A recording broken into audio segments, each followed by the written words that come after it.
podcast discusses a non-stop, thrilling adventure fantasy series set in the brutal and competitive world of a military college for dragon riders, which includes potential spoilers for all published material. This episode includes elements regarding chronic pain, body contortion, dismissive medical providers, combat, knife play, blood, injury, death, descriptions of sexual acts, and explicit language, including sexually explicit language.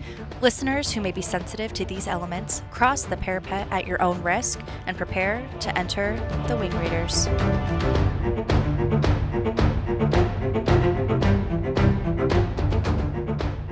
Welcome to the Wing Readers, where we deep dive into the Empyrean series chapter by chapter, theorize and overanalyze. I'm Abby. I'm Jon. And I'm Cassie. And today we are covering Fourth Wing Chapter 9. I know Jon and I have really been looking forward to this one. Cassie as well, but I think maybe a little less. Or maybe just a different way. I don't know. In a different way, sure. It's a good one.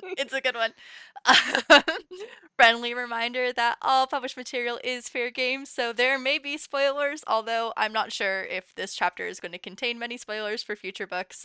It is mostly going to contain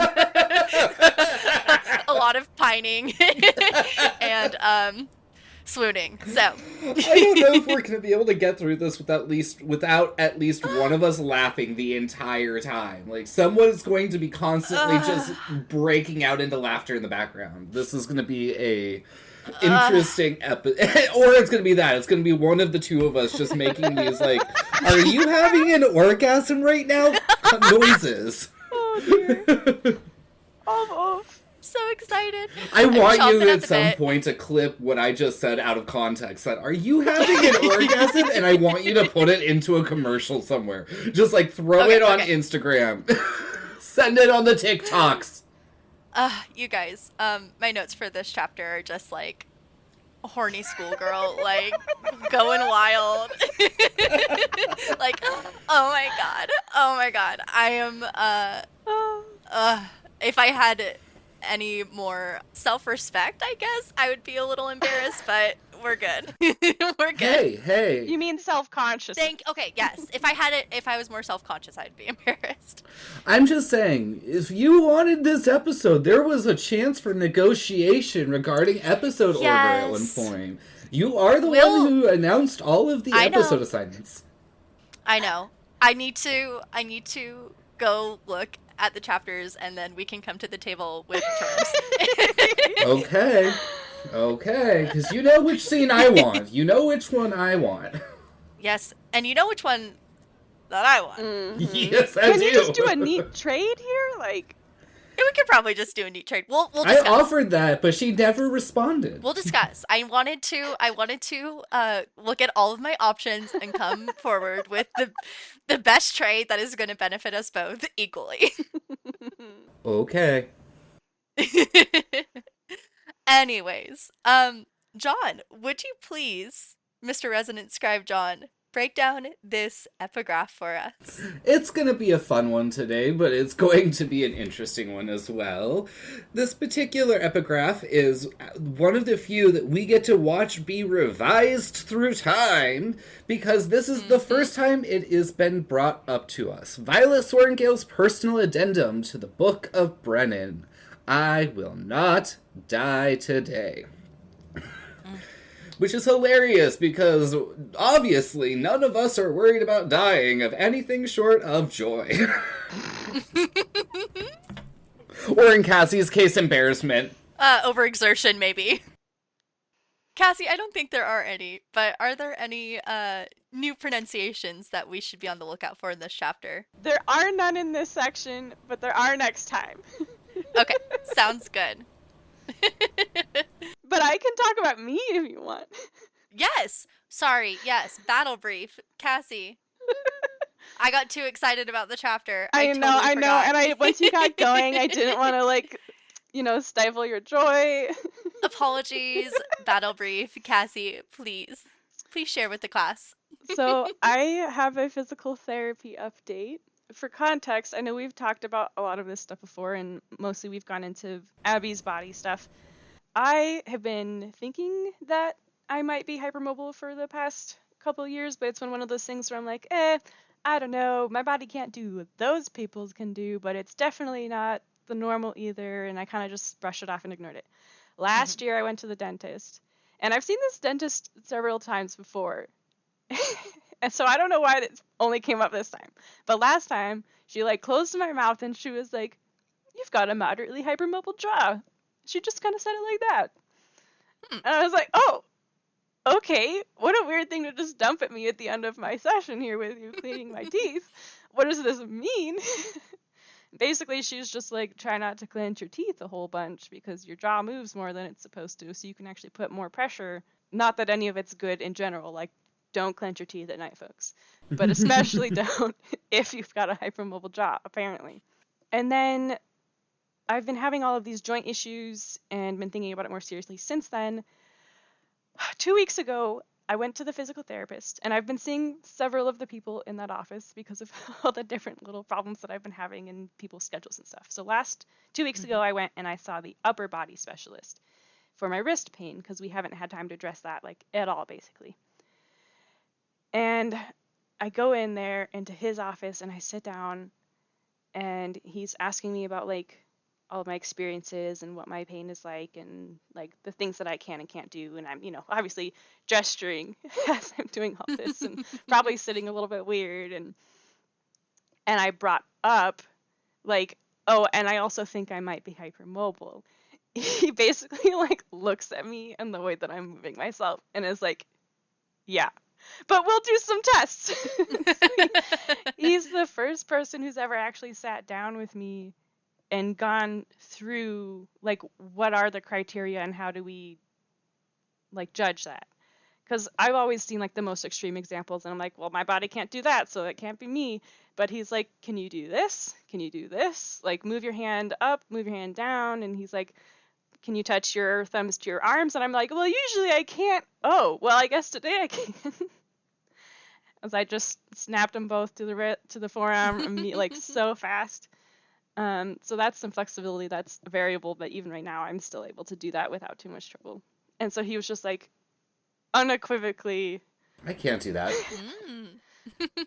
So for the listeners, Jon is very close, but it's not actually touching, whereas Abby and I are both like. yeah. There's at least a gap, like half an inch. And not even like Jon's really trying, and we're just both it's just going. And so he did that, and he was also just kind of like based on like. I asked him afterward, like, could you tell before I had said anything? And he's like, well, I wasn't really like looking for it or thinking about it, but as soon as you asked, I saw it. And he also is he is also hypermobile, so he's very aware of what to look for. So he did those like wrist and finger things, and was like, you are hypermobile, but like not a lot. Like it's not an all or nothing thing. There's like shades in between, and I'm somewhere in the middle.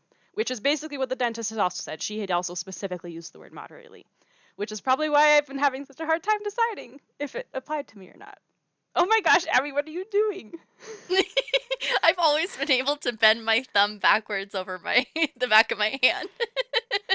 Do you have to put it there, or are you? I mean, I move it, but then it just stays. Like I'm not doing anything. Okay, because mine is staying now too, but I definitely had to like. Don't love how that feels now that I've taken it out. So my left hand can't do it as well, but yeah, I'm gonna not sorry, Jon. keep doing that. That did not feel good for my thumbs. I've been doing that since I was like a little kid. I always used to like twist my hand, like my arms around. Jon, can you do this? Can you wrap your arms around and then put your palms together? Another one. Twist more at your wrists. Yeah, there you go. There you go. I used to just walk around like this. Oh, that popped my shoulder deliciously. Oh, that felt good. Basically, that is eagle pose arms in yoga. Are you supposed to like have your hands, your palms touching like ours were though? Yes, yeah. A lot of people can't do it though. Well, I wonder why. Even my yoga instructor can't do that. It doesn't feel as good for my shoulders as it did as a child. Did you know one of the signs is if you did body contortionist tricks as a child? Yeah, that makes sense to me. But yeah, basically him just sitting down to do that with me and like confirming as a medical professional and not just like a random dentist or my own like thoughts was so validating. And I also had been not getting very much sleep that week, so I just about cried like in this guy's office when he said that. Even though it's like not really news, but it was news from it was the same information but from a more trustworthy source, I guess. And the potential for actual diagnostic codes attached to your profile. Well, not from the physical therapist. I'm going to see my doctor this week, and hopefully she will do that for me. We will see. Kind of speaking on this topic a little bit, I know when we first brought up EDS in chapter 1, I was very optimistic because I had a doctor that I felt was listening to me for the very first time. And as I knew was going to happen, my labs came back completely fine like they always have. And instead of coming up with, like she had said in my appointment, okay, if labs come back fine, we're going to do imaging. We'll send you to rheumatology. We'll do this, we'll do that. My labs came back fine, and she told me it's not worth it to do any imaging. You have fibromyalgia, which I don't have anything against fibromyalgia, but it does not make sense with my body. I've talked to a lot of other people, I've talked to different providers, and they're like, that does not make any sense. So I've been pushing back. It's been really difficult. I asked her to order imaging, and that's been a struggle to get her to agree, but she sent me to ortho. So I have a referral out to ortho right now, and they were the ones who looked at my knees. Last time I was having a ton of problems with them, and so they did do imaging of my knees, but they wouldn't look at anything else because I wasn't referred to them for anything else. So I told her, please refer me for everything, and I don't know if she did because I cannot see the referral. So we'll see, but hopefully they'll be able to do more imaging. But I guess the problem with ortho is that they basically looked and they're like, oh yeah, there's problems with your knees, including subluxation, including cartilage loss. And they're like, okay, we'll do physical therapy. If physical therapy doesn't work, we'll do surgery. So there was no really like, what's the underlying cause? It's just like, let's just fix the problem. And I'm like, okay, yes, but there's also got to be something underlying to have caused this. Like, you don't want it to keep getting worse. Happening. Yeah. So I also got a referral to physiatry, which is physical medicine and rehabilitation, and I'm hoping that they will be more investigative because I'm pretty much at the end of the line with my doctor already because I kept pushing back, and she did refer me to rheumatology even though she was like, they're probably not going to take you. But then she put fibromyalgia in my referral, and they're like, we don't see people for fibromyalgia. I'm like, I don't think I have fibromyalgia. So who knows? Yeah, so I'm back to being demoralized and frustrated and upset. But I have my appointment with physiatry in a month, and ortho hasn't called me yet, but fingers crossed, we'll see. So happy update from Cassie, not so happy update from Abby. I have another happy update that's okay, like, we'll do an update sandwich going off of this. So that was just from me seeing the upper body specialist, and he gave me some wrist exercises to do with a really light weight, and like specifically was like, the problem with your joints is that you have too much range of motion. You should not be using the whole range of motion. You should just be going this far. So like specifically for my wrist exercises, he's like, only go up 30%, which feels like nothing. And as I was doing that in the office, I was like, he was like, it kind of looks like this is more of a stretch for you. Because the joint is loose, but the muscles are tight to compensate. So just focusing on not using all of the range of motion and actually requires the muscle to kick in. And I was like, it doesn't feel like I'm flexing, but it does, like the weight pulling on it feels like a stretch, which is like in line with what a lot of other physical therapists have told me to do to like loosen up certain muscle groups, is not to stretch them. It's to put weight, to put load on the muscle in question and engage it at the same time so that it's stretching under load instead of statically, because then the joints are just going to kick in and take all of the flex. Gotcha. And so that's, yeah, so as part of like re-strengthening all of these, like my ankles and my knees and my wrists, what I have to do is like very intentionally put load on them and not use their full range of motion, which I keep instinctively wanting to do. Because the foot and ankle person keeps saying like, oh no, don't flex it that far. Like, oh, don't go that far. We're just little things first. So this is where we get to the happy part of my update. It's for my ankle, because I've actually been starting to do all of my both wrist and ankle exercises, because I have so many of them now. And I've also, Kara's been doing them too, because why not give her free physical therapy for the same problem? So I've been doing my ankle exercises with resistance bands, and for like several months now, I have had pain in my right ankle, kind of in right now, just wiggling my foot around. When I wiggle it side to side, it hurts. And so at night, just the weight of a blanket on top of my foot, no matter what angle I tried to put it at, hurt. Mm-hmm. After 2 days of doing the physical therapy for my ankle with the resistance bands, I got in bed and put the blanket over my legs, and that foot did not hurt. It has not hurt at night since. It still hurts with the wiggling and like different angles, but that specifically, the top down weight has not hurt, and that has made going to sleep so much easier. That's amazing. I love to hear that. Yay! Awesome. If only the plantar fasciitis could catch up and go away. Baby steps. Yeah. It's all baby steps.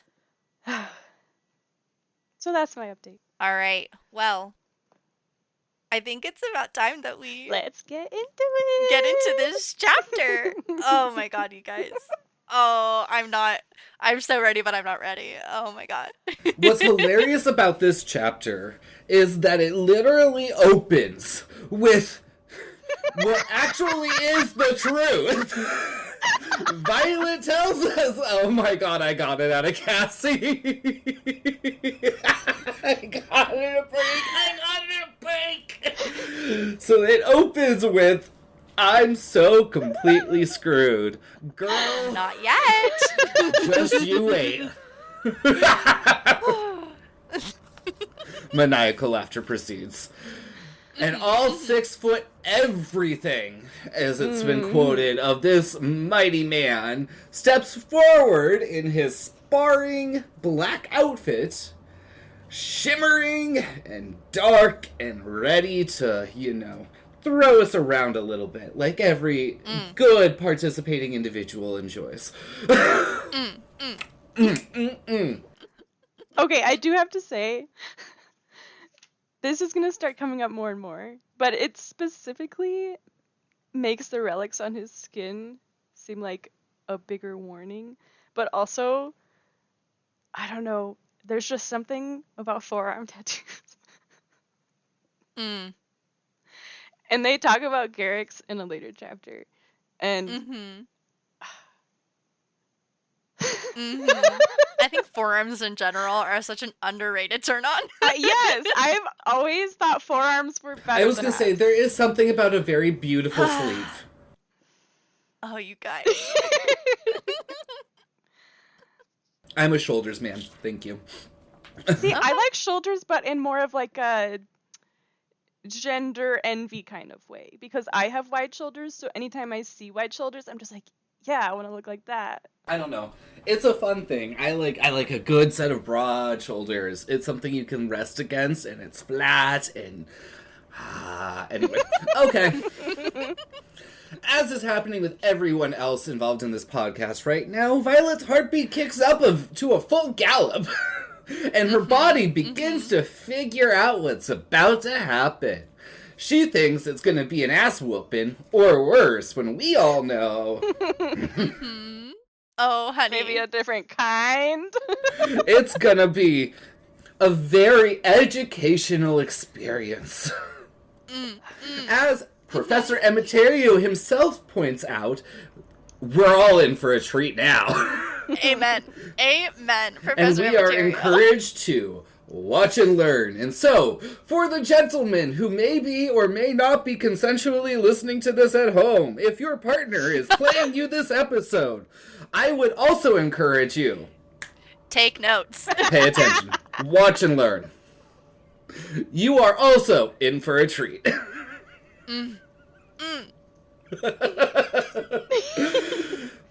Of course, Xaden is enjoying the squirm that he has everyone in right now, and he gets a smirk on his face, and we get this note for the first time. I think it's one of the first times that Violet notes the gold flecks in his eyes.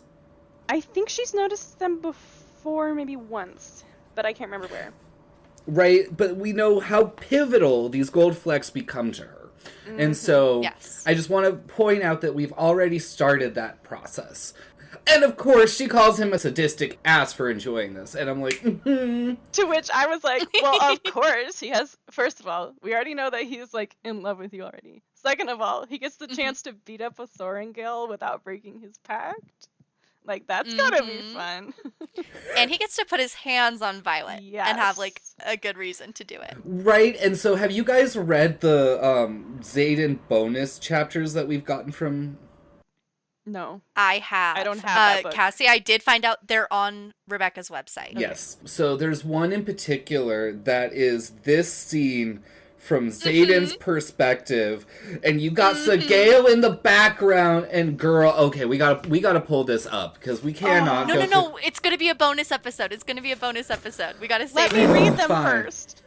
I was gonna say, you got Sagale in the background from the very start, like, you sure you want to do this, buddy? And by the end, she's like, did you really think this through, my friend? Did you really think this through? I mean, maybe not with his brain, but...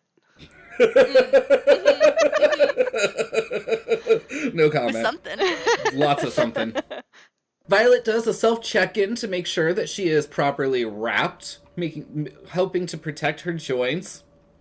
Though, it is a white cloth that is startling contrast against her black leathers. Dane begins to step in and try to protect Violet, arguing that Xaden is a little out of her league, only to have Xaden snap him down, pointing out... Maybe she's stepping up. Yeah, maybe she'll step up. Maybe she's out of your league, Dane. Only to have Xaden snapping back, she'll be in one piece when I'm finished teaching her. Teaching her? Teaching? Oh my god, I just wrote OMG so hot. Oh my god. This man could teach me any position, thank you. I just also love that Violet realizes, like, oh, he has not been actually glaring at me. This is what glaring looks like, and he's turning that on Dane. Right, because Xaden goes into pre-ice mode is what we're going to call it here. This is the original ice mode. Dane tries to step in again, only to have Xaden quickly cutting this bitch off, saying, no one asked what you think. I'm pulling rank. Using rules against Dane. Which is hilarious. Because Xaden doesn't, like, super care about the rules, but he knows that Dane does, so he's like, I'm gonna throw this in your face. And see where it goes. Throw this out and see if the cat licks it up. I just love this trope after he pulls rank, where he discards every weapon on his body. His body. There's a lot of them. It's just like, oh, and the one from my shoe, and the one from my other shoe, and the one that is under my armpit. And did I put that extra one in the back? Yep, okay, there's one coming out of my pants, and... Right, like, this man's just got so much metal covering his body that he might as well just make... Strapped. Yeah, he might as well just only be wearing weapons. It would cover just as much. I'm also picturing Imogen just standing there holding them like, do you have any more? I only have 2 hands. Right, like, how many more can you fucking hold? She's like, that one's gotta go on the floor, I'm sorry. And then I was gonna point out, our girl Violet is already starting to get that bitter green monster in the back of her brain saying, there's another girl talking to this man that I like. Why does she get to hold his weapon?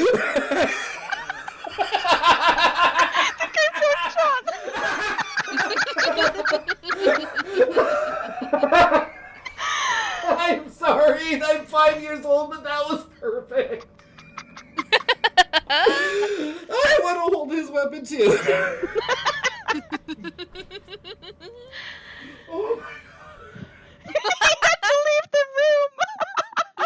Jon has walked away. I need to drink Okay. if we're gonna do this. Okay, come on, you guys. We got this, more come on. to go. We can do it. Okay, We will now I not. got the provisions. I got the crack on the mic and everything for you, Abby. I want that included in cracking a beer. Of course, Violet decides to challenge Xaden and say, "You don't think you'll need those?" Pulling out her own blades. And we get what is quintessential Xaden. Nope, not when you brought enough for the both of us.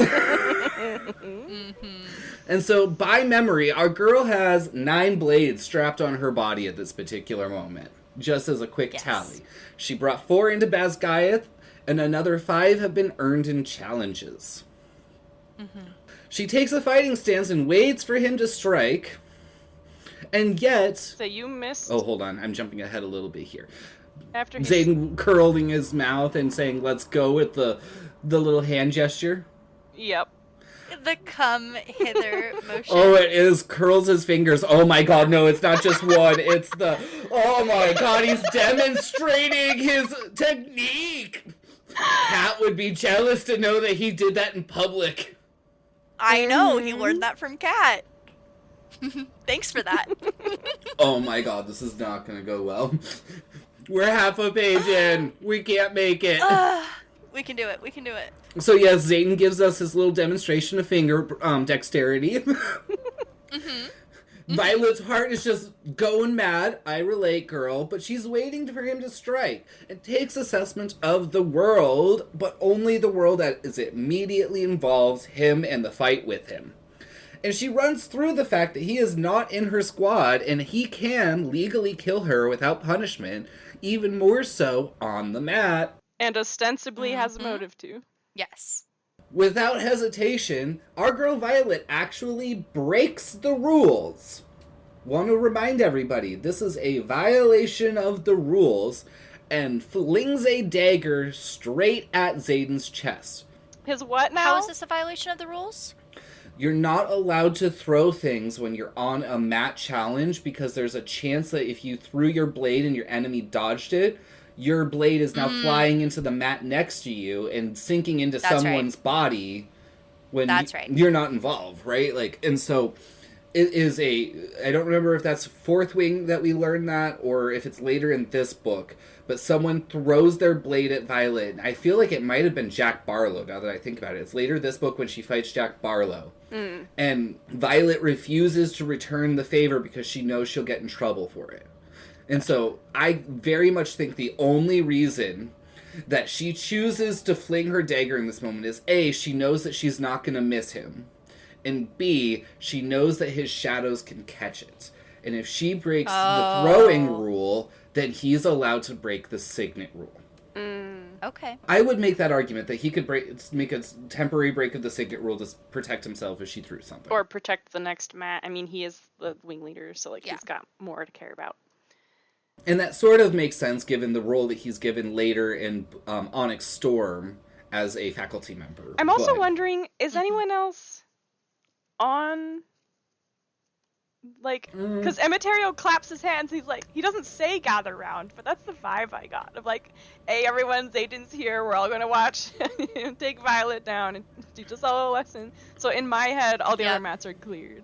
Given the fact that there's multiple training masters for sparring, Probably my not guess the case, is but... that there's at least a few matches going, but this could totally be like any other combat education thing where even the squads around them that have someone fighting are probably not paying attention to that fight. They're paying attention. Like, I can see everybody that's not actively engaged is conglomerating on one particular mat at this moment. And of course, Xaden... Oh, wait. But you just said she threw it at his chest. I forgot to include the ridiculously well-sculpted part. I know. It kind of feels like she's throwing it because she's so mad about how hot he is. Been there, girl. Been there. I wish I could throw knives at that, too. Amen. Now you can do the next really good part. Before we get that, let's pause again on something else here. I'm currently rewatching. Oh gosh, you guys. It's worth it. I'm Okay. rewatching a Star Trek franchise, one of the Star Treks right now. In particular, Discovery, if anybody is a Disco fan, Star Trek Disco. I am a Trekkie to a certain extent. I know a little bit of Trekkie lore, and one of the things that I remember is when a Klingon female, decides that she would like to mate with a Klingon male, she signals this much by trying to kill him. Ah. And it is his responsibility to not only defend himself against her, but also get them into the process of getting it on while she's trying to kill him. And so I want to Okay, so fighting is like legitimately foreplay. This just reminds me of like praying mantises and spiders, where they're like, afterward they're like, well, now I have a nice snack, and they just eat them. Yeah. And so I wanted to point out this weird little seduction by attacking someone is not new, and clearly Violet and Xaden understand the Klingon honor more than any other human. Oh, To their bones. To their bones. And yes, he fucking catches her blade and calls her on it. Already seen that move. Show me something new. To which she only has, holy shit, is he fast. She thinks her advantage here, the only advantage that she has, is that she is faster. She brings the Rhiannon training, into the strike and attacks forward on him, only to have him artfully dodge the blade and capture her leg. Oh my god. Right? Abby's melting as we speak. Just grabs that, like, what do you think, by the calf, by the thigh? Where's he grabbing this leg? It's right here. I think it's gotta above be the knee. Because that's the best point to pull someone to like put them on their back. Which Don't ask how I know that. It's kind of rude that he does it so hard that she loses her breath, but he isn't exactly babying her right now. He's just using her own momentum. She would have lost her breath anyways. True. Yeah. And again, she notes he doesn't go for the kill. He just happens to, discard the weapon he just took off of her. She gets back up. Oh, hold on a second here. He drops the dagger. She's still on her back. Okay, no, she just lunges. Okay, yeah. Yep. This is where I was like, I thought she got back up, but no, I know what's happening. I know what's gonna come next.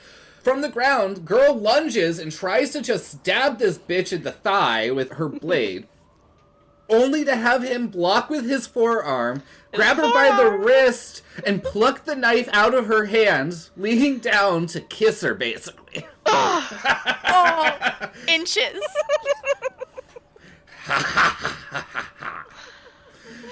And we get the ultimate line. And he whispers. He whispers. Going for blood today, are we, Violence? This is just for her. And again, he takes her blade and gets it out of sight. Off the mat it goes. He's disarming her just to prove he can, but not just in terms of her weapons. Amen. Gotta get under her composure, as you would. Violet gets a little testy about the name. Trust me, it'll grow on you, girl. As Xaden himself points out, it fits her better. He offers her a hand and says, "We're not done yet." And we all are now familiar with why this is something you always mistrust. She's heaving heavily, trying to recover, and takes the offering. Puts her on her feet, and then yanks her against his chest so that she has no chance to catch her balance and get her feet underneath of her. So now she's pinned but standing up. Yup. And he has an arm behind her back. And she's so mad about it. Damn it! And so what's really interesting about this is that he pulled her up and then spun her around, and right now she has her back against his chest with an arm between them. Yep. Yes. That's a position I would enjoy.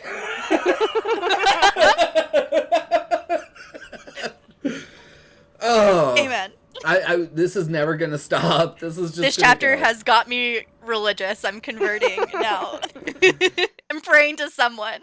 Posier's church is just making more and more sense as time goes on. I need to confess some things. Our girl Violet gets angry as Xaden again takes a blade at her thigh and removes it from her possession before putting it to her throat. Mm-hmm. He has one arm across her ribs, and he might as well be a statue for how hard he is holding her. She can't get her head back. He's too tall, and it'll just hit him in the chest. I love that. Mm-hmm. He warns her never to trust a single person. On the mat. And notably, our girl Violet picks up on something for the very first time. This lesson is for her. Yes. And her alone. Yes. While everyone else is watching her get her ass kicked, he is quietly coaching her through the steps. Mm-hmm. And I think this is because he's still keeping up appearances with everybody else, not wanting them to know that A, he absolutely has a thing for her, and B, is not going to be killing her and actually has a vested interest in her surviving. He's got a... Well, and then more to the point, it's something private and shared between them, and, like, that's something he wants right now, because, like, our boy Xaden may not be willing to admit it, but he is hyper-crushing, and is at least more aware of it than Violet is, and is, like, not rejecting it as hard as Violet is. Oh, definitely. And so, to a certain extent, this is just him beginning his courtship, for lack of a better phrase. What a way to go about it. Yeah. I mean, clearly it works for more than just her. Mm-hmm. I would probably marry a man if he gave me permission to attack him with knives and manage to disarm me despite that. Please invite me to the wedding. Will you be doing a demonstration? It'll be in Klingon. And as soon as the vows are done, I'm going to try to kill him again. And Violet, of course, reminds him from a couple episodes ago, you owe me a favor. Mm-hmm. She can't get out of the position that she's in, but it doesn't seem to matter. She will not give him the satisfaction of begging. He drops the third dagger and literally kicks it to Dane, who's slowly collecting Violet's daggers. And so by tally here, we are maybe 20% of the way into this fight, and she's already 33% of her daggers gone. Yep. Dane has murder in his eyes. Let him try. Dane could never.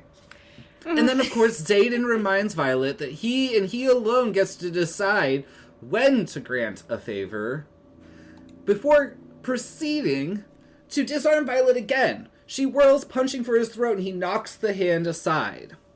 He is happy, though. You're going for the throat, which is the best option as long as it's exposed.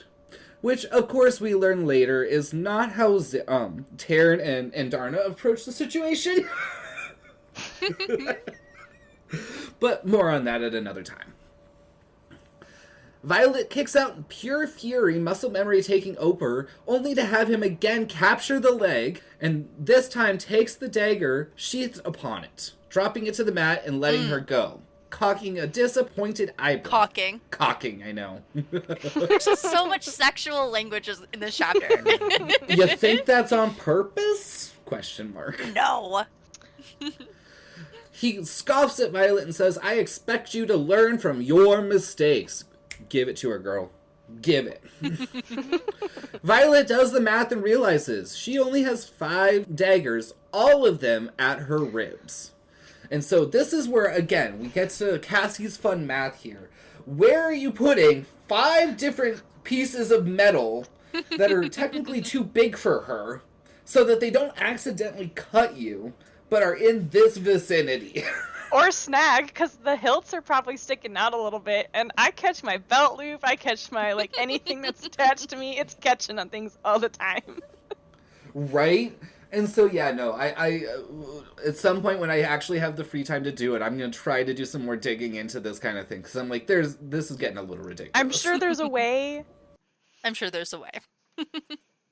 Where did I leave off? Give me a second. She's grabbing one of those rib knives, daggers. Yep. Violet pulls another blade, begins to circle, and to her annoyance, he doesn't even bother facing her. Mm-hmm. Our boy Xaden pulls our favorite move, which is look straight ahead and act casual. I was gonna say, I think one of the most attractive things is just the, like, complete, utter concern, the, like, intensity of the competence. Mm-hmm. Yeah. Yeah. As has happened with 4 other blades thus far, Xaden taunts Violet, and Violet lashes out before she really thinks about it. Mm-hmm. He calls her on prancing, and she responds back with, "Fuck him." Not quite yet, Violet. Not quite yet. Not now. She goes forward, but manages to miss his shoulder by 6 inches because he's that damn fast, only to have him grip her arm, yank her forward, and flipping her around the side of his body. She's airborne, she smacks, and her ribs take the impact, though she does not get injured by this. Mm-hmm. He twists the arm into a submission hold, hurting her in the process, only to get her to drop the dagger, but then continues. Let me just take that one. Let me just take that one. With the knee in the ribs, he holds her hand captive and, yes, begins to just start plucking. Plucks another dagger from her and says taking out your enemy before the battle is really smart. I'll give you that. He has been watching her. Dun, dun, dun!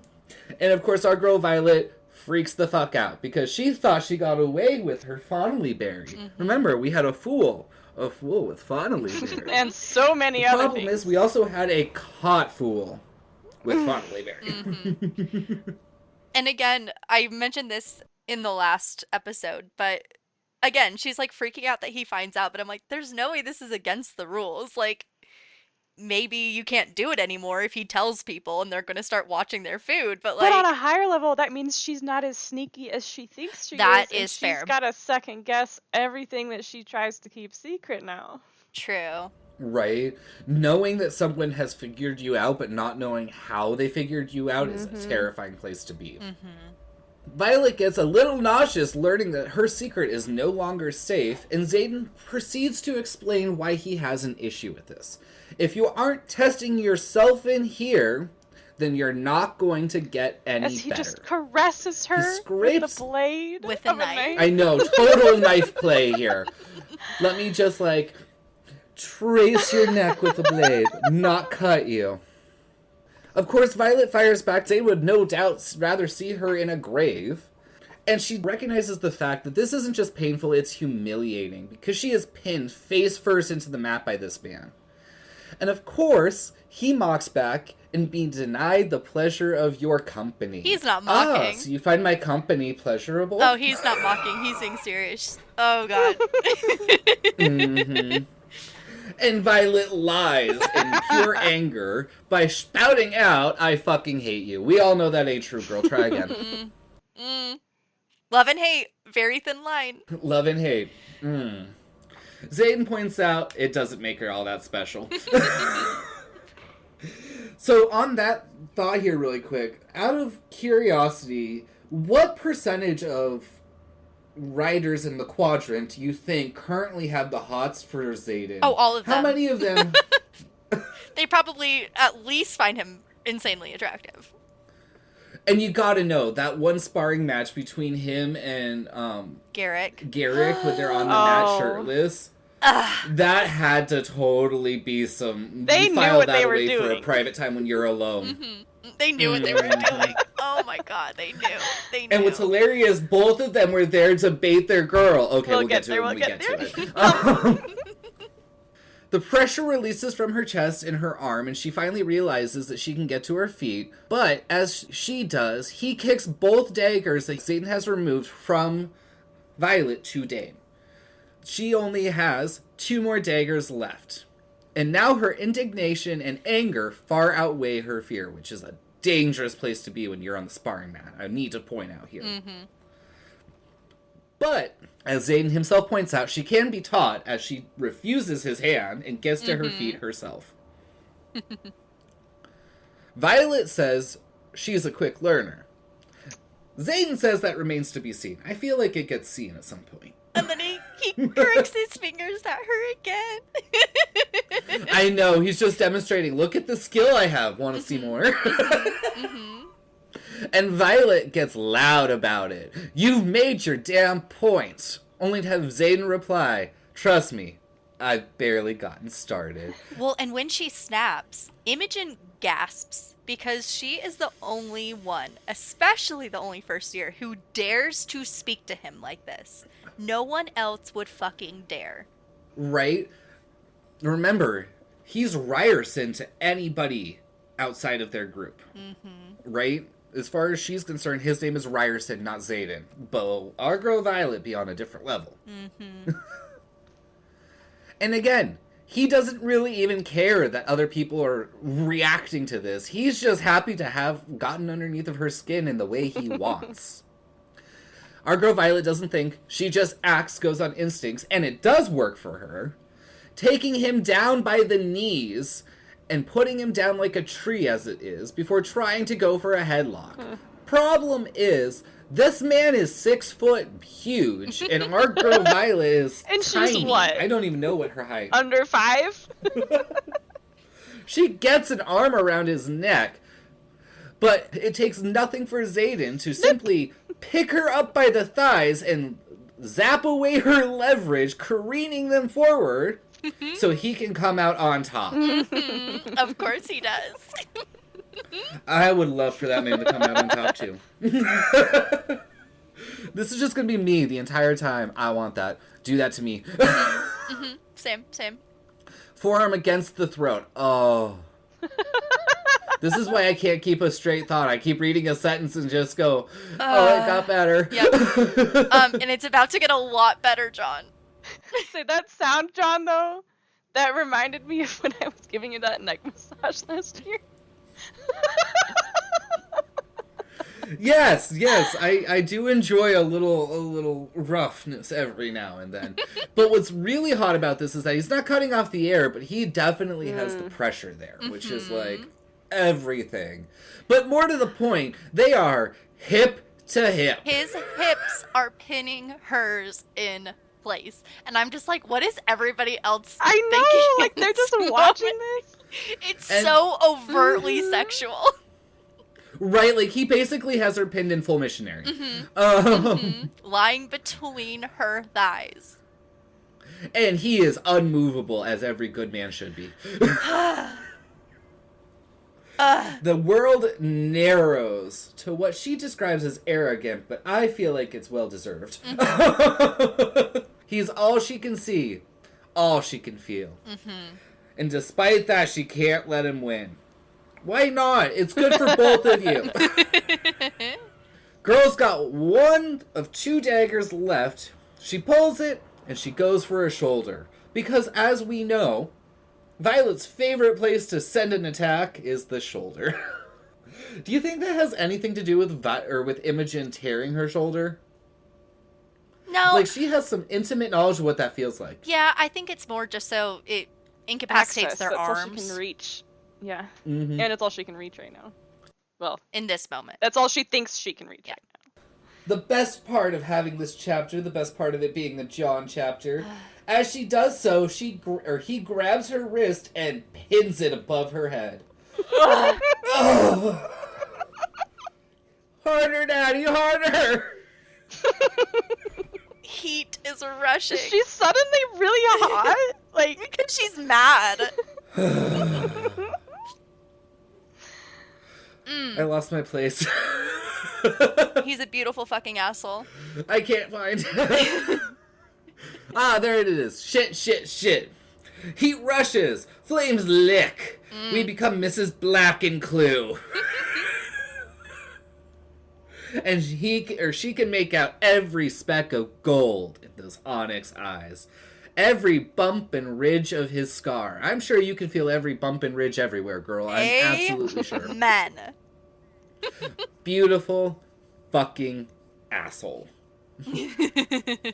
That should be a bumper sticker. Like, really, Rebecca Yara should, or if she doesn't, we should make that a bumper sticker. Right after we make the Jack fucking Barlow bumper sticker. Motherfucking Jack Barlow. You are not attracted to toxic men. You are not attracted to toxic men. That's her new mantra. You are not attracted to toxic men. Yes, you are. We're all attracted to toxic men. It's the best part but about them. She's finally reckoning with herself, though. Like, oh, bye. She finally recognizes she's getting all attracted. And she has been since the first second she saw him. Right? He pushes his very nimble fingers into her fist, showing just how powerful they are, before taking the blade from her and sending it flying. And then he lets go of her wrist and orders her to get her dagger. This isn't a fetch. This She's is still her pinned. last one. She's still held down. He just lets her free arm go so that she can get that last dagger. And she doesn't seem to understand it, much like you, until he emphasizes, get your dagger. And takes her hand. She goes, she gets it.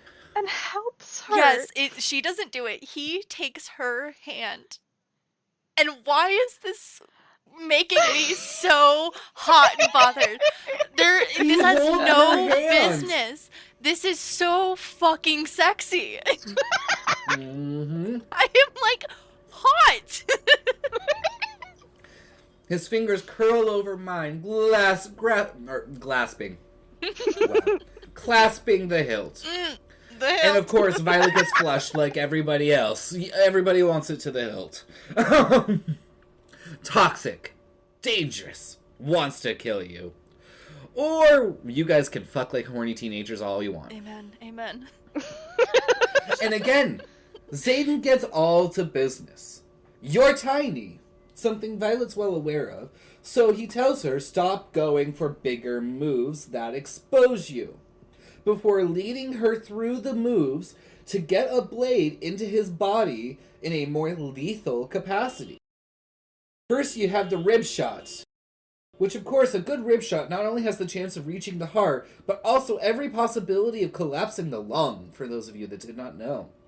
And he's Before then coming around to the side, right here, for the people who can see, which are Abby and Cassie. It's right here. And you go for that kidney shot. Go for the kidney shot. Excuse me, kidneys are a good fit from that angle. Yes, they are. Because, of course, it's a really good place to wrap the arms when you're holding a lover. Violet, like, literally, he's going through all of the places that you can put your arms on him if you were, like, you know, pinned in that position. And, like... Thank you for the demonstration, Jon. Monkey holding on there, yes. Legs wrapped around those hips and buckling on for permanency. Arms roving those shoulders. I am totally describing more than a few scenes of my life as well.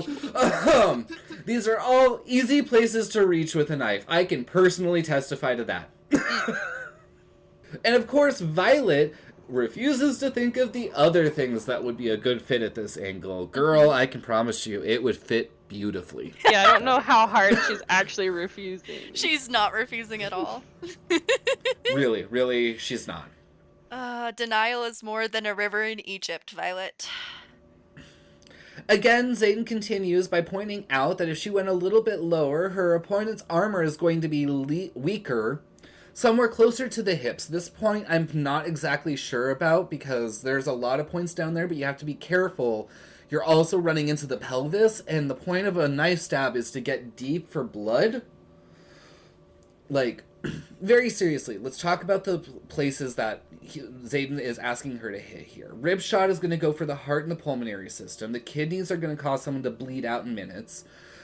I'm not entirely sure where he plans to have Violet stab anywhere lower than there. Where Well, he says the armor waist. I think what he isn't. means is if he's in armor. So the other ones are great if you're not wearing armor. If you are wearing armor, you go for the gap between where the different pieces of armor The meet waist at and the the waist. Yeah, right. that's where you need to be able to bend. And like, my only complaint is you've got Violet in this position here where she technically is only going to be able to stab from get a stab into the back, and all of the major area things in that area, like the best chance she has is to get something over the top of the hip bone into the front, because all of the major circulation runs right here. It's going right down the center column. It's still gonna hurt, and it's easier to reach. I think maybe is the point. It's better than going for a shoulder. Right, and like, it's a jabby knife. If you stab it in hard enough and it hits a bone, the bone's just going to redirect it into something else that isn't so hard. And it's still gonna hurt. Mm-hmm. And Xaden points out that these are all places that she could easily have struck that would have slowed him down had she taken the time to take these attacks. But Violet also points out, or thinks, these are also fatal wounds, and she's avoided those at all costs. Something that Violet is not really strong at doing is taking the killing blow. Xaden realizes this, asks her, "Do you hear me?" Which, of course, is just, "Yes, Daddy." And Xaden points out, "Good, because you can't poison every enemy you come across. You're not going to have time to offer tea to some bravey griffin rider when they come to meet you. But... Yet, hilariously, you can offer tea to the triumvirate." Yep. Not every enemy, but definitely some of them. Violet asks, "How did you figure it out?" Only to have him reply, "Oh, violence. You're good, but I've known better poison masters." Two things. Yes. Her thighs lock, which are still bracketing his hips, and his eyes darken. Two, I'm wondering who these better poison masters he knows are, and I wonder if that will ever come back. Please tell me those were air quotes. What am I missing? We get told, he literally tells us when Violet first meets Brennan at the literal end of this book. Flip to the last page. You're right. "I told you I knew better poison masters than you." You're right. Is it just literally her brother? It's literally Brennan. And that's like the running joke is But that he says He does poison say plural. masters. So there's potential for more to show up. maybe he knew some as a kid. Like, his dad was definitely aristocracy. They could have had poisons in the house. Dane decides that Violet has been taught enough for the day, and Violet realizes that they've been making a spectacle in front of the entire quadrant. They've been in this position for... So long.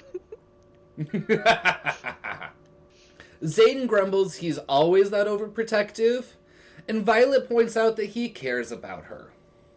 Xaden comes back with the best part and the main theme of this entire series, which is Dane is holding you back. Amen. Which is great, because Xaden's here to protect Violet from herself the right way, which is to keep her little poisoning secret a secret, And to teach but her how to not let it protect prevent herself. her. Yeah, not let it prevent her from learning the valuable lessons she needs. Then he guides their hands back to her ribs and manages to put the prettiest of her blades back into its sheath at her ribs. I think it's hilarious that the ruby And one he even has to Yep. admit, it's unnervingly hot. And Violet asks, "You're not going to disarm me?" To which I say he already has, but go on. Yes, he already has. In all the ways you that know, count. 8/9 of the disarming, but yes. To which we get the favorite line, or another favorite line of the fandom. Yes. "Nope, defenseless women have never been my type." And he's going to make sure she is not defenseless. For those of us in the audience that are wondering, Rebecca Yarros, has he ever been interested in defenseless or non-defenseless men? And of course, Xaden declares that they are done for today before walking the fuck off, leaving Violet an achy mess on the mat, but able to stand. She's a puddle. Puddle. Slowly, Violet begins to rearm herself from Dane's arms, as Dane keeps trying to do one-overs on her, trying to figure out, where did he hurt you? Where did he hurt you? What kind of game is he playing? Xaden calls out to Atos and says she could use a little less protection and a little more instruction. Mic drop. And stares Dane down until he nods, like forces Dane to admit, you're not helping. And then Professor Emeterio calls the next challenge. He's had every chance and reason to kill her, and not done it twice. What kind of game is he playing? Maybe the seduction game, Violet, but... Maybe, actually, he doesn't want to kill you. I know that's a hard concept, because you were literally told first thing, like, this man will murder you, everybody's telling you he's going to murder you, but, novel idea. He hasn't, and maybe he won't. He seems strangely invested in teaching you how not to get killed. Right, it's kind of a blessing that she walked off the mat without a single injury. Like, she's hurting for sure, but yeah, no injury. Just the regular aches and pains. Oh my gosh, that reminds me of our text thread this week. Yes. There should not be such a thing as regular pain. Yep. No, the normal amount of pain is 0. And that's a hard one to remember when you're constantly living in some type of pain. Okay. Guys, it's so good. We gotta stop. We gotta hit pause and go take a cold shower.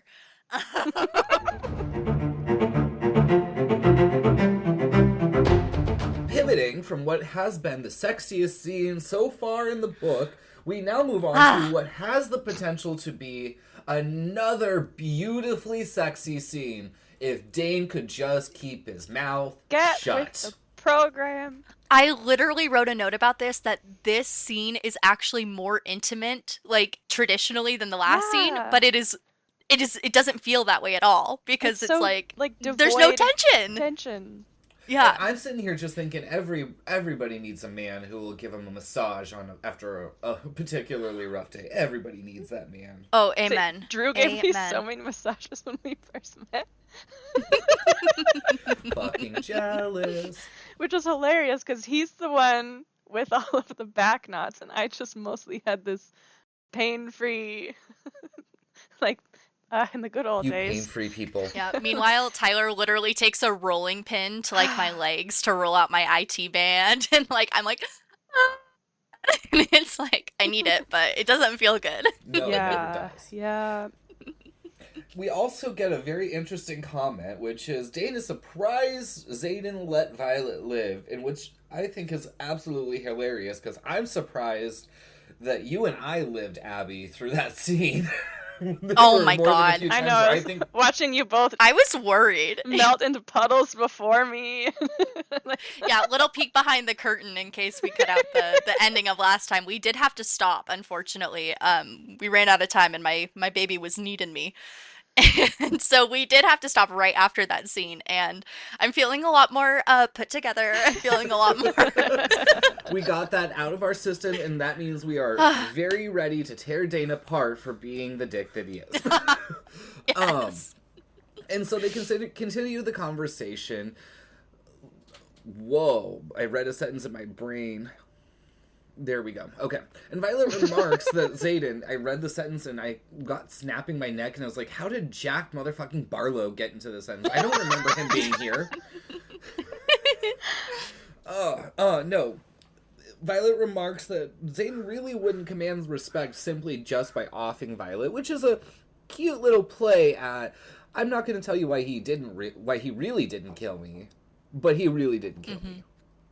Mm-hmm. Dane continues, but asks, how do you know his way? And Violet feels more guilt for the fact that she's not disclosing in Dane. And I want to point out here, Cassie, his hands are on her back through a t-shirt. Not through a t-shirt.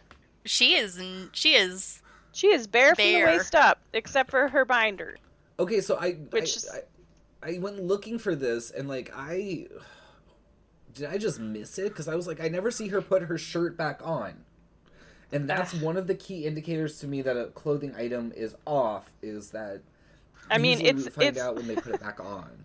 in that first paragraph, she's talking about how soft his blankets are on her skin, and that her Right, and later she constricting slides band, a pillow across her chest. which is, yeah, I don't know. She's still like wearing her version of a bra. We're gonna have to look for it. Maybe she just didn't put. Maybe she just walked out in a corset and nothing else. I thought she puts clothes back on. She We'll- puts her we'll figure it Dragon out. Scale armor back on. But that's not the same as. Yeah, maybe she's heading to the showers or something. Who knows? Doesn't make sense to get fully dressed. Oh no, Dane's hands pause on my skin. Okay, so he is skin to skin. I do not believe that Dane is reading Violet's memories right now, but... It's not her temple. He's not that good. Or anywhere near her face, but I think that this is one of those first moments where, like, think about how Violet's second signet manifested. It was this unconscious need to communicate with Andarna, right? I really strongly believe that this is the point when Dane's signet really starts to, or it will begin its crescendo of improvement, simply because he has a subconscious need to understand what's going on in Violet's head, because there's this woman before him that is not the girl he knew before, right? Yeah. And especially he can tell that some secrets are being kept. Like, he doesn't know exactly what's going on, but he knows that she's keeping something from him. Right, because clearly she already has semi-different views towards Xaden than him, even if they're not positive. Like, I don't think we can go so far as to say our girl Violet recognizes anything good in Xaden yet. But Yeah, I Just do the way think that he makes her feel. I do think that someone who's been friends with you your whole life can probably tell when you're acting a little different and keeping something from you without having to accidentally pick up on your memories. I don't think he's accidentally picking up on her memories. I think that like John is saying, that unconscious need to, like, what is going on in your head, which is amplifying his powers. And so, like, not necessarily that it's happening right here, but that's kind of what contributes to it. right, if That's there's fair. a giant snow boulder rolling down the hill at me, I know somewhere along the way it started as a tiny snowball. Literally the snowball effect, John. Literally the snowball effect. And so I'm arguing that the snowball just got dropped. That's all I'm arguing. Violet also points out that Xaden has had plenty of chances to really offer if he wanted to. Again, he is her wing leader. There is no dearth of opportunity for this man to just walk up to her with a knife and stabby stab. And Dane doesn't exactly believe it. Clearly, Dane is upset because he watched Xaden kick the ass out of Violet. And obviously he's not the only one, because we learned that Rhiannon immediately took Violet to the gym and basically kicked her ass across the gym to hopefully prevent whatever just happened from happening again. Aww, Yep. She's like, he says you need training, I'll give you training. Right? I won't coddle your ass. And again, we get brought into this idea that once you bond with a dragon, they are basically a part of your soul for the remainder of your lifetime. And so Violet inquires, would the dragons really have bonded Xaden if he were a traitor? And Dane replies back, no. Before I bonded a dragon, I thought yes. But now that I have a dragon permanently living in my brain, I can't get rid of any, like, there's no secret that I can keep from my dragon. Not realizing that some of the dragons probably want. Yeah, I was gonna say, the dragons will do anything to protect their veil and hatching grounds. Anything, including lie and withhold information from their riders or go against the other dragon factions. Yep. Yep. That's the disagreement. They're just disagreeing on what is best going to protect those hatching grounds. And we get this other glimpse here that it really, like, the dragons are basically forcing this privacy and this taboo about the bond and about all information regarding the bond. And it matters to me because when we get to the end of Onyx Storm and know what we know at the end of Onyx Storm, the nature of dragon bonds is basically a complete lie from what dragons have told us, right? It's this permanent bond that lasts forever, except for maybe not. And so part of me wonders, do the dragons even know to the full extent of what these bonds mean and what they're capable of and how they may be able to work for them. Like, has that information been lost to time since the Irids left? That's possible. Do you think, like, do we think it's are only the Irids able to break the bonds, or are other dragons able to do that independently as well? Because maybe they lost the information because the Irids left. Or maybe it's just Only like, the yeah, Irids a can lost do it. art. Yeah, where they used to be able to, but they don't have the ability anymore. I'm torn. I'm really torn. And the reason I say that is because the Irids, when they find Andarna, are very clear about, like, you are magic. But we know that dragons, and to a certain extent griffins as well, also are massive sources of magic to the world. Not just their rider, but, like, the magic that just naturally falls off of them into atmospheric energy sources. Really quickly, does someone have a window open because there is a bird cacophony? Yes, I do. I didn't even consider. I'm so used to hearing birdsong lately that it didn't even occur to me. Same. This is weird. They're having a blast. The birds have been all over the place lately, and I didn't even notice it, honestly. Part of the reason I had it open is because I'm getting a delivery from Amazon today with my new copies of the books that are going to be turned into the annotation copies. And Yes. I wanted to be able to hear them coming before they got to the door. Yeah, for the little information for any listeners, the three of us plus our sister, aka Cassie's sister Cara, are starting a little traveling book club type thing where we're each picking books that mean a lot to us. And I keep calling it the saga of the traveling book annotations. Like the sisterhood of the traveling pants. I've just been calling it the book swap, but yes, it is very travel. yeah, we're each going to take a pass at everyone's favorite books and give it some annotations and return it to its owner. And oh god, I'm so excited, you guys. Me too. I guess I should clarify. It won't be those books. I ordered 3 new copies of the Empyrean series, one of each book. Oh, so that sorry. I have something that I feel comfortable attacking with highlighters and markers. And... Gotcha. Anyway, we also get this glimpse here that dragons are always in their rider's head, meaning that Violet is just now realizing there is a third person in the room with them that she was not aware of. We learn Is this a two-party consent province? We learn that riders can block them out, and they teach them how to do so after threshing. But we also know from our experience there is nothing that can keep a dragon out once it wants into its rider's mind. Like, Terran or any other dragon are perfectly capable, we presume, of tearing anybody's shields apart. It's like closing a door. They'll respect the privacy, but if they really need you, they're busting it down. And sometimes they won't respect that privacy. Sometimes they just want to know. They just are like, crack the door and they're just peeking. Just a little bit. Just a little What's bit. going on? What's going on in here? I say a little bit because part of me wonders how Jack Barlow kept his venom nature from his dragon. Because Yeah, I mean, there's also a different faction of dragons, maybe. Possibly. Yeah, I guess that is a big wrench in the theory of Jack is already a venom because they would be able to sense that before bonding. So I think that's the biggest detraction to the theory for sure. But there's also in Iron Flame, he's obviously done something to his dragon where he is now controlling his dragon. So and that's where I'm like, I think like maybe it's just part of the venom power is that your shields are that much more in force. Like maybe because you're a venom, the power that you take in from the earth is reinforcing the shields the same way that dragons reinforce their shields from their riders. And so I think my argument is just that Jack has better shields because he's a venom. Could be. Yeah, I do remember him saying something about instead of the dragon controlling you, you get to control your dragon.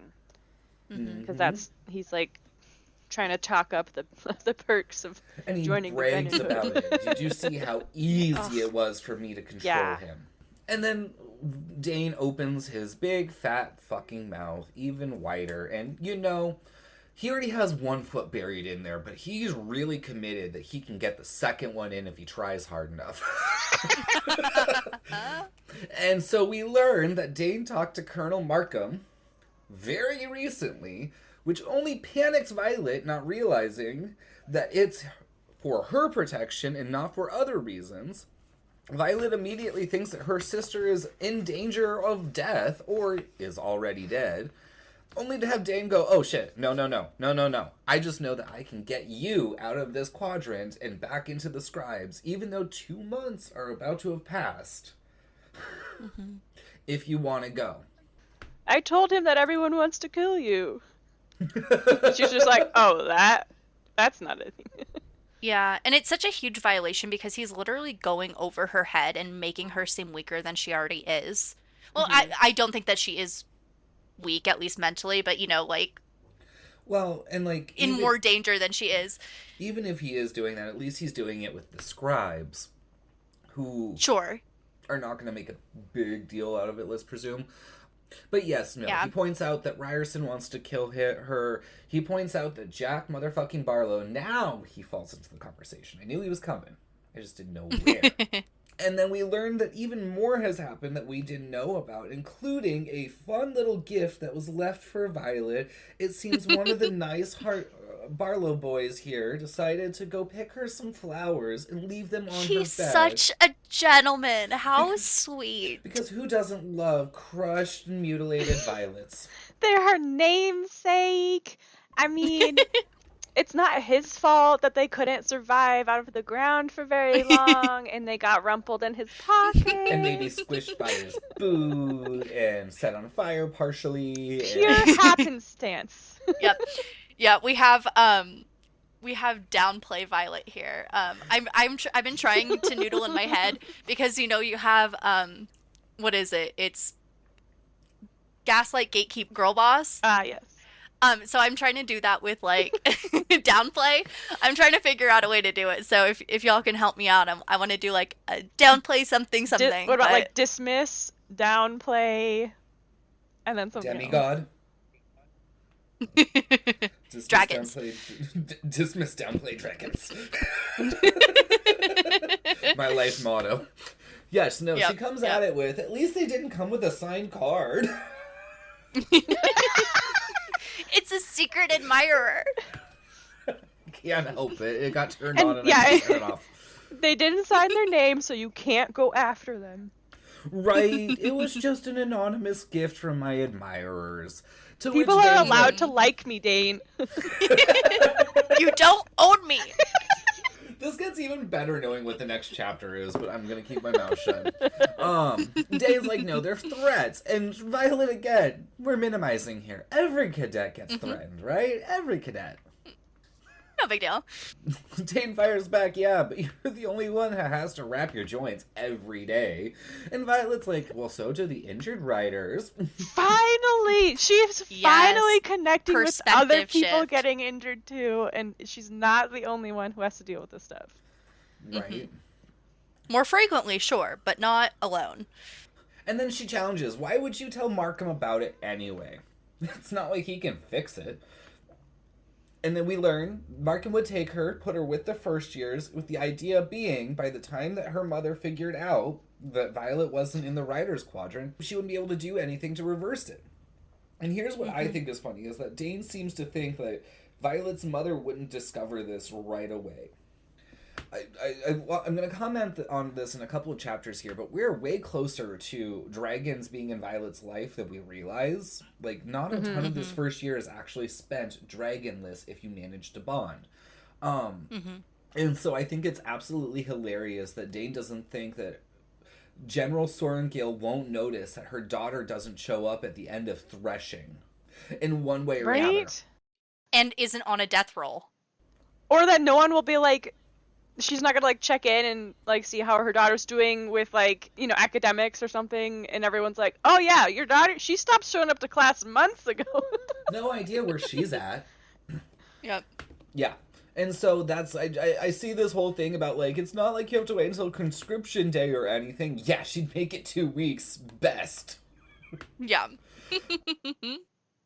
And Dane's like, I saw a way to get you out of danger and I took it. No, dude. You saw a way to get yourself a girlfriend who isn't going to be a challenge to your masculinity. Damn. You know what? I think it was like, chapter 2, I decided that Dane was actually probably my boyfriend. He's not. Okay. Yeah, I remember. I was like so shocked. I'm like, I can't believe you, Jon.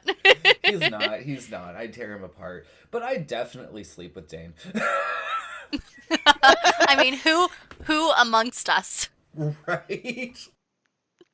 No comment. Yeah, no, I know. If we learned anything from the Isle of not Hedotas, which one was the merchant isle? Oh, I don't remember off the top of my head. That they really need to add the isles to the map. Yes, they do. I want to know where they are.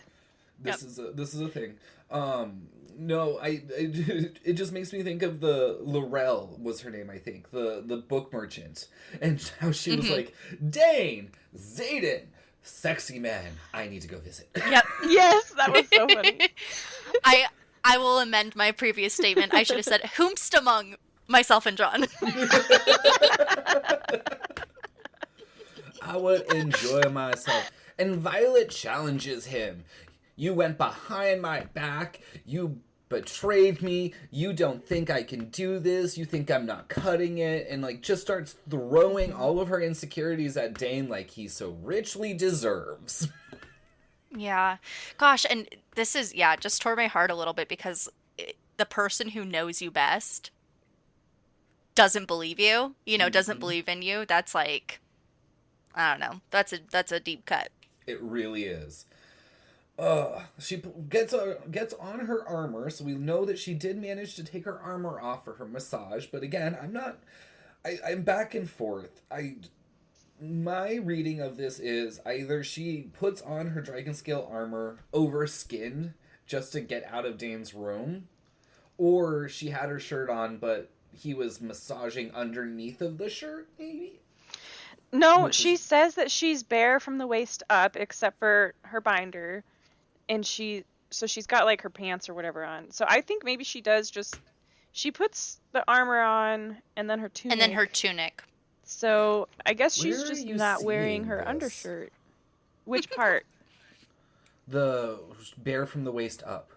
Literally the first paragraph. Second paragraph, third. Really... Well, I guess it depends how you look at how you mark your paragraphs, but Yep, it's right after she talks about commanding respect. I see it. Mm-hmm. It was as bare as the plane on my face, I don't know. It was there. If it was a snake, it would have bit me. But yeah, that is interesting to note that she's not putting anything between the armor this time. Yeah, I think she's just trying to get out of there. Yeah, that's my read, is that the girl's on the run. Abby, what are you eating? Pizza. Are you going to talk about how I'm eating it backwards? I forgot you did that. Although I eat it sideways now. What? Okay, so you know when something has a crust and it's not your favorite part, so you have to eat a bit of the crust and a bit of the good part, and you have to go back and forth. See, the crust is my least favorite part, which I still like it, but it's my least favorite, so I eat it first. See, I would do that, but I still need the crust to hold it. I'm good. Because I don't like how floppy it is. And I still need, I'll take the other bite, since it's also my least favorite part, I take the other bite with a bite of crust so that it has something to go with, versus just eating the crust first. Jon, do you want to hear the very funny story of how I started doing this? As soon as I get to comment on the fact that I'm the only person who's not a heathen on this podcast. Okay. So, I was in 7th or 8th grade. And I was in middle school. I was at my friend Rachel's house. Shout out to Rachel. I know she's been listening to the pod. Hey girl, how you doing? We took a, probably 17 magazine or Tiger Bop or one of those, magazines for teens. And there was a best friend quiz in it. And one of the questions is, how does your bestie eat their pizza? From the tip to the crust or the crust to the tip? And we're like, who the fuck? I mean, we didn't say that. We're probably like, who the flip eats their pizza from the crust to the tip? And I'm like, you know what? I'm going to do it. I'm going to do it. And I started doing it, and I just was like, I prefer this. I've never looked back. There have been a couple times where I feel like the societal pressure to eat it correctly is stronger than my will to eat it the wrong way, and so I'll eat it correctly, quote unquote, but most of the time I'm... You know, my strategy, if I have to eat it correctly, I'm probably not eating the crust at the end. And then I feel bad because I'm leaving little waste bits on my plate. See, I don't feel bad about that. Like, it's not like you're creating a ton of waste, and it's not like it's the cheese or the fats or anything else. It's just flour and water for the most part, a little bit of yeast and like minor other ingredients. And so like I don't feel bad about leaving the crust behind, but I will admit that unless it's a soft crust, I will not eat the crust. But what I miss were back in the day when we had like this is going way back to elementary and middle school and partially high school, when we had pizza day, but they would like make a pizza that was the giant size of a pan sheet, and then like cut it up into squares, and everybody wanted a middle piece because the crust on those was so bad. And so I that's what I think of, is just the middle pieces on the square pizzas. I miss those pizzas. Amazing. Okay, really quick, we'll get back to it. We're on way of a tangent. But did you guys at your school lunches have cheese zombies? Cheese zombies? They were the best thing ever. It was basically like a grilled cheese, but not grilled. Like, it was like on like made on those big pans, so they were like squares too. But it would be like soft bread that's cooked with the cheese in the middle. And now that I'm saying it, it sounds ridiculous, but they were called cheese zombies, and I love them, and they serve them with soup. I barely understand what you're saying. It sounds like a super lazy, like, grilled cheese. Yeah, it's basically a grilled cheese, but you bake it instead of, like... Yeah. And, like, they would make... That's how they made our grilled cheeses, but they did not, like... For us, they, like, buttered the first layer of bread and put it down on the pan, put cheese on, put the next layer of bread, buttered it, and then stuck it in the oven and flipped it partway through, and that was just grilled cheeses, which also conveniently was a very fast and conveniently quick thing to make when they started running out of the main meal. I mostly didn't eat school lunches, but I do remember in elementary school, my school lunch people would give you butter sandwiches. Oh. It's literally just white bread with butter in between, and those were so good. Something about that. The simplicity. Kids will eat anything. My mom, when she was a kid, she grew up very, very poor. And so they were always, like, putting different things together. And they would make peanut butter, butter, and sugar sandwiches. And that is one of my... I've heard of that. Oh, that's one of my favorite sandwiches. Cassie, you might have heard of it from me, honestly. But yeah, just probably butter on one side, peanut butter on the other, and then you sprinkle it with sugar, and it's nice and crunchy, and it's so good. We've gotten a little sidetracked here. Sorry. Why does Violet never talk about sandwiches?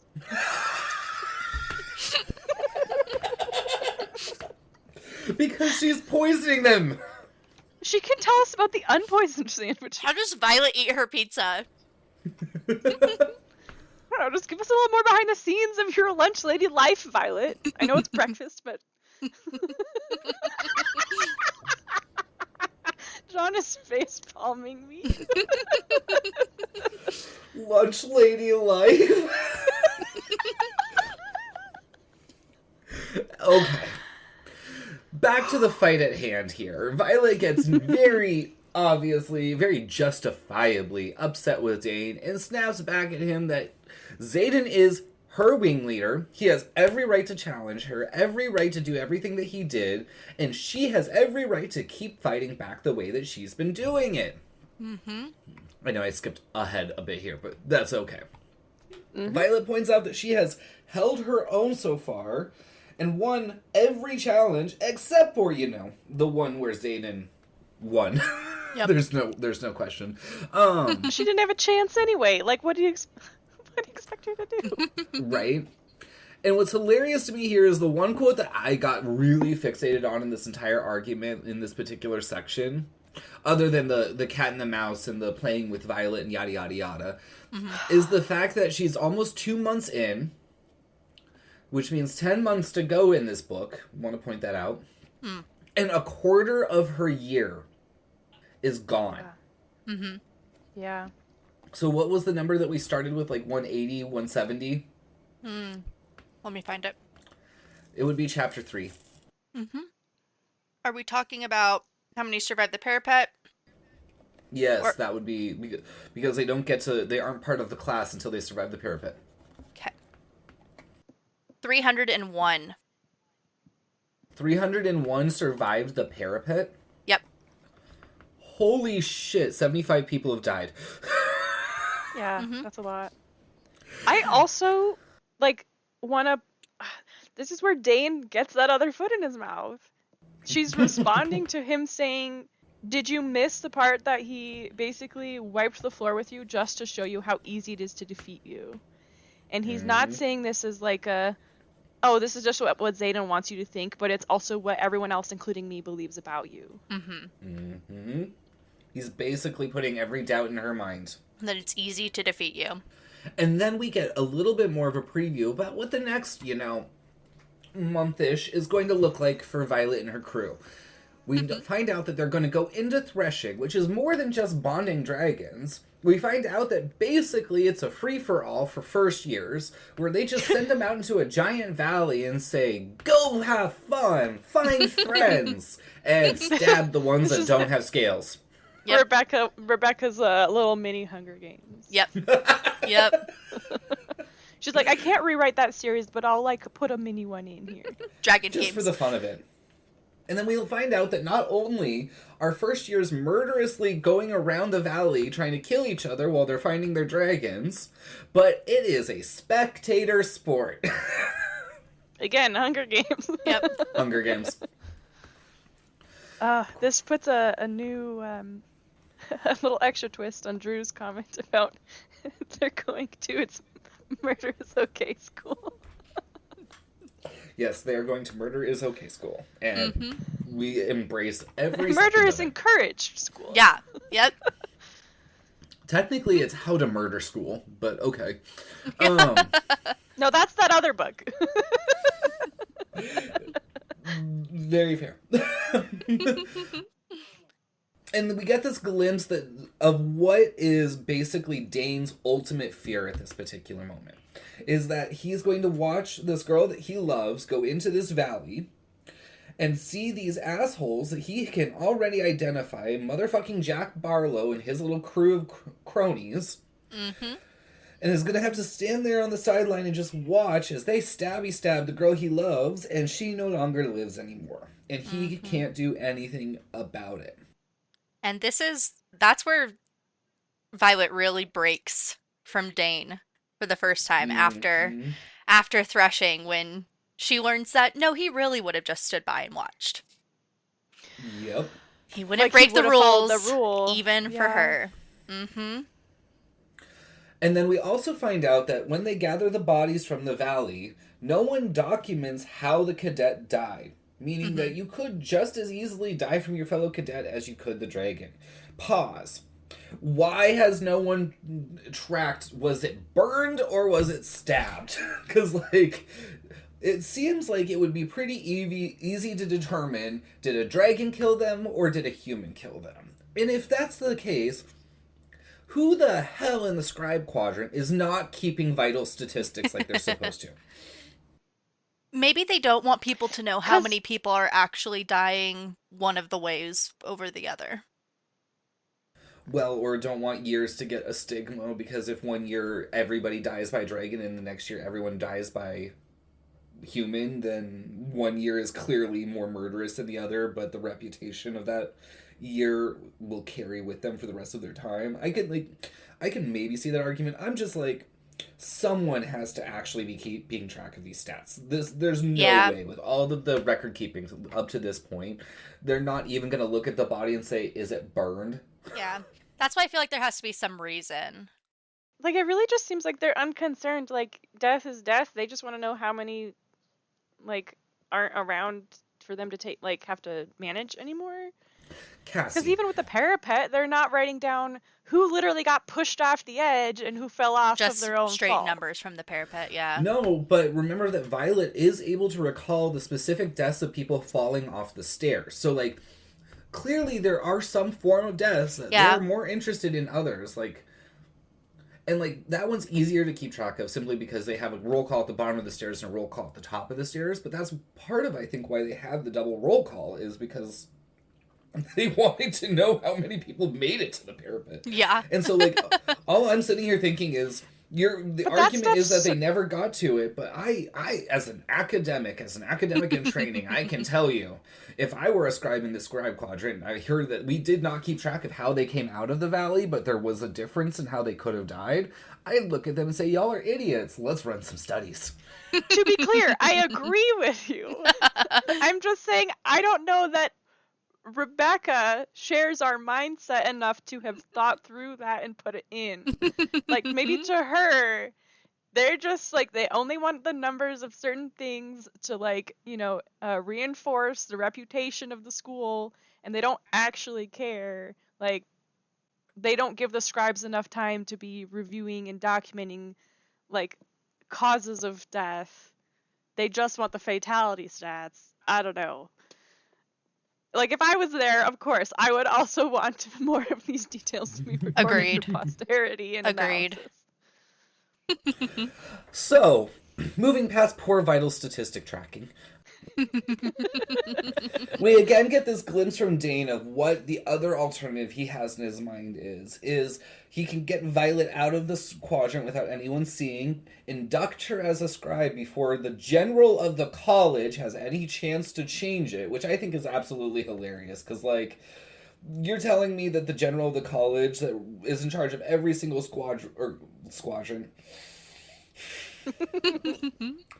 quadrant isn't going to be able to, like, snap her fingers and drag her daughter by her hair. Like, she isn't going to, like, tear up the induction papers. Right, comment number 1. She totally has all of the authority to order anybody to go retrieve her daughter and bring her back to the Dragon's Quadrant. Point number 2, despite that, she would also very easily be the one that, like, she would do it herself. She'd go into that Scribe's Quadrant, find her daughter, and drag her by her hair out of the... back into the Dragon Rider's Quadrant. Like, this is not something Mama Sorengale is ever going to delegate. I don't think she ever delegated her kids. Mm-mm. And then we get this very heartfelt moment from Dane, even if it is for the worst reasons. I can't lose you, Violet. I just can't. Mm-hmm.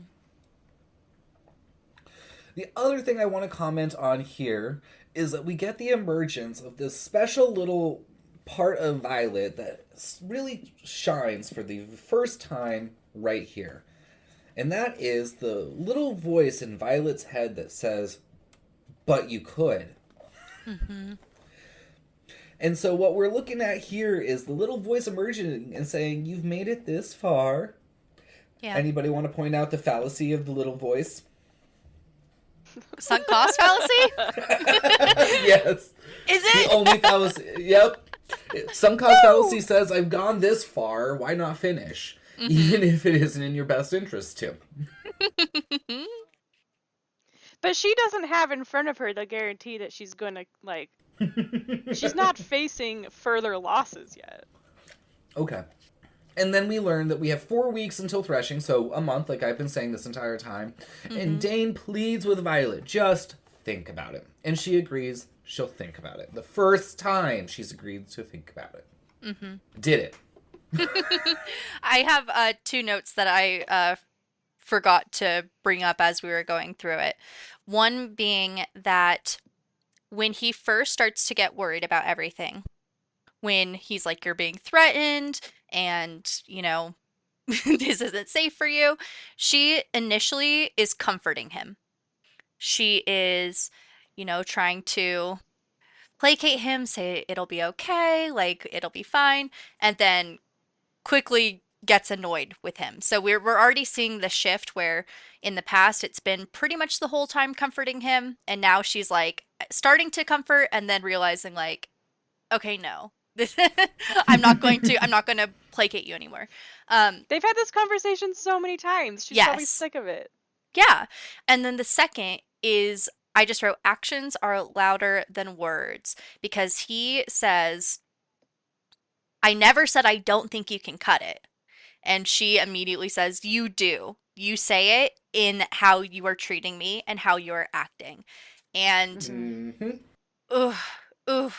And on the flip side, with our foil Xaden, we have his actions are also louder than his words. His words saying, I hate you, I'm going to kill you.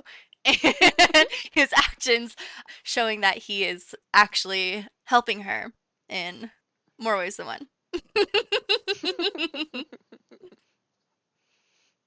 Some very tender demonstrations of how he's not going to kill her. Yep. Aww. The budding of a brutal relationship. Ah, love it. Yeah. Any other thoughts? We probably shouldn't beleaguer this too much longer. No. I think we're at like 2.5 hour runtime right now. Oh, God. Listen. I don't know what we're going to do, you guys. All right, yeah, so that is the end of chapter 9, and if we don't have any more thoughts, then that will do it for us this week. Until next chapter, goodbye. Bye. Bye.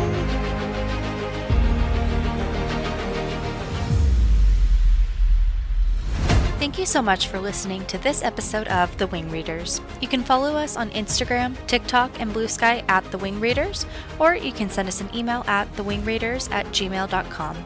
It would mean the world to us for you to subscribe and rate us on Spotify or Apple Podcasts. New episodes drop every Tuesday. We'll see you in Chapter 10.